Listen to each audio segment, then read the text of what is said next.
Tidak banyak yang mengira bahwa salah satu peserta paling menonjol di panggung Dangdut Akademi 7 pernah bernyanyi di media sosial bukan untuk popularitas, melainkan untuk bertahan hidup.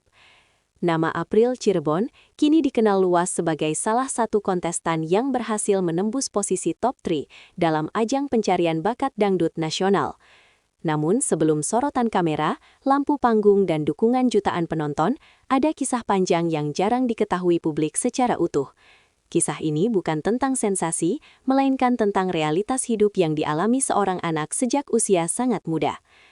April, yang memiliki nama lengkap Afriani Mida Soleha, berasal dari Cirebon, Jawa Barat. Sejak kecil, ia sudah akrab dengan dunia tarik suara.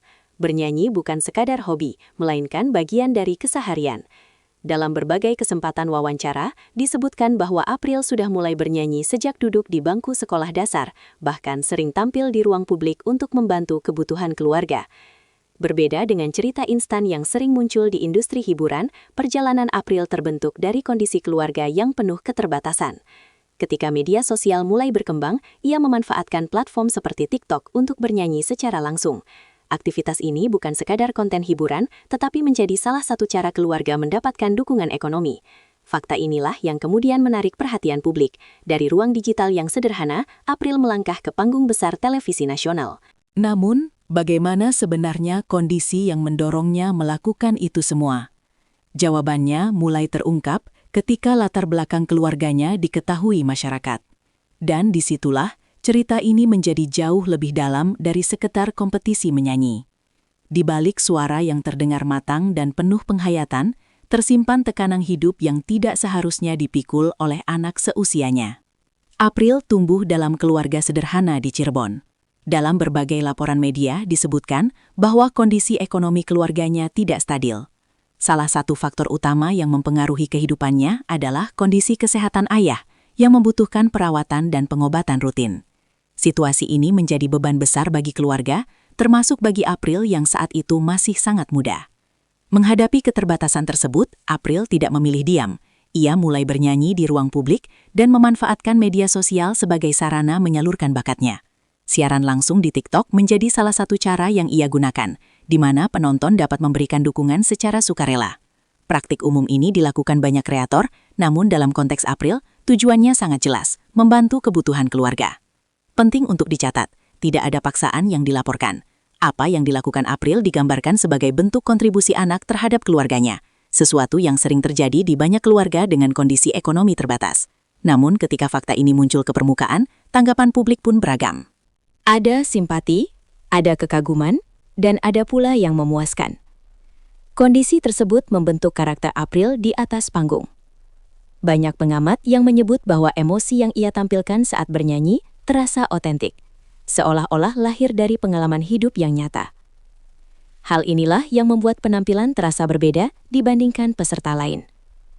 Namun, panggung televisi tentu memiliki tantangan yang jauh lebih besar. Dan ketika April memutuskan mengikuti Dangdut Akademi 7, tidak ada yang benar-benar tahu sejauh apa ia akan melangkah. Saat April melangkah ke panggung audisi, tak sedikit yang awalnya bertanya-tanya apakah ia mampu bersaing di kompetisi sebesar ini.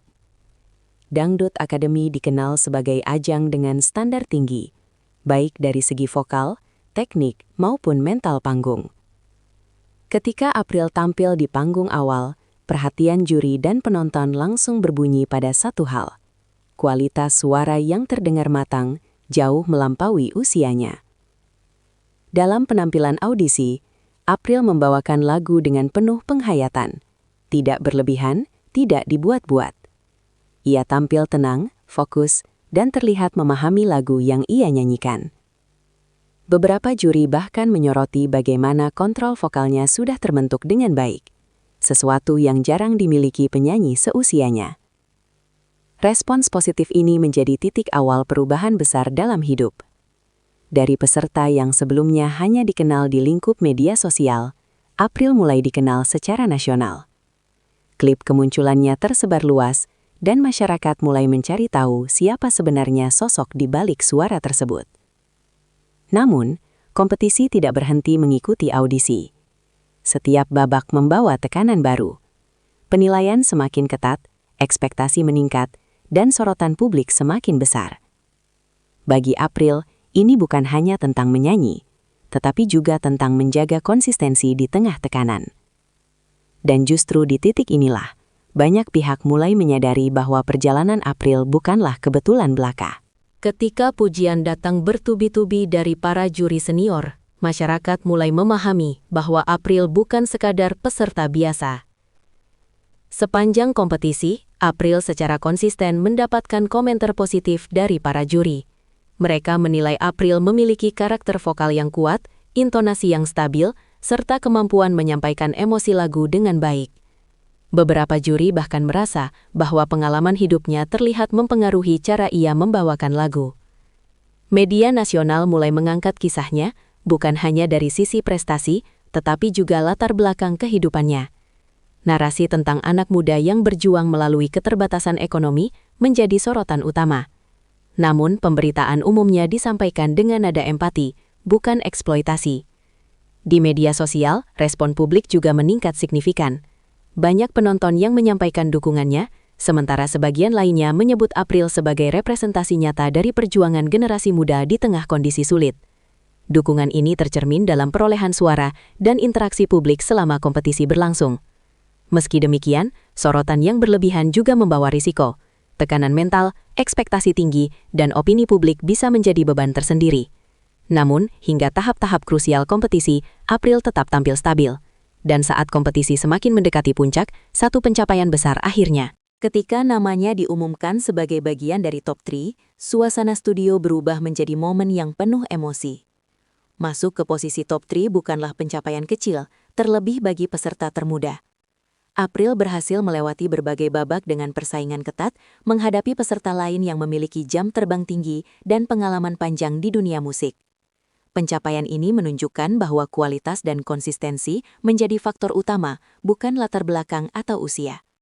Dukungan publik, penilaian juri, serta kinerja yang stabil menjadi kombinasi yang mengantarkan April ke posisi tersebut. Banyak pengamat menilai bahwa keberhasilan April membuka diskusi lebih luas tentang akses, kesempatan, dan bakat di industri hiburan. Bahwa potensi bisa muncul dari mana saja, termasuk dari ruang-ruang sederhana yang sebelumnya tidak diperhitungkan. Namun, di balik sorak-sorai dan tepuk tangan, ada pertanyaan yang lebih besar. Apa dampak semua ini bagi kehidupan April ke depan? Di balik prestasi yang tercatat, kisah April meninggalkan satu pertanyaan penting tentang masa depan anak-anak berbakat di Indonesia. Perjalanan April Cirebon bukan hanya cerita tentang kompetisi televisi. Ini adalah gambaran tentang bagaimana bakat, ketika bertemu dengan kesempatan, dapat mengubah arah hidup seseorang. Namun juga menjadi pengingat bahwa banyak anak di luar sana menghadapi tantangan serupa tanpa sorotan kamera. Kini, April berada di titik awal karir yang menjanjikan. Dukungan publik, perhatian industri, dan pengalaman panggung nasional menjadi modal besar. Namun, seperti banyak kasus serupa, keinginan karier akan sangat bergantung pada pendampingan, pendidikan, dan lingkungan yang mendukung. Kisah ini menutup satu bab, tetapi membuka bab lain yang lebih panjang. April telah membuktikan bahwa latar belakang bukanlah batas akhir. Dan bagi publik, narasi menjadi refleksi bahwa di balik setiap suara yang terdengar indah, seringkali ada perjalanan hidup yang tidak sederhana. Dan mungkin, disitulah makna sebenarnya dari kisah April Cirebon.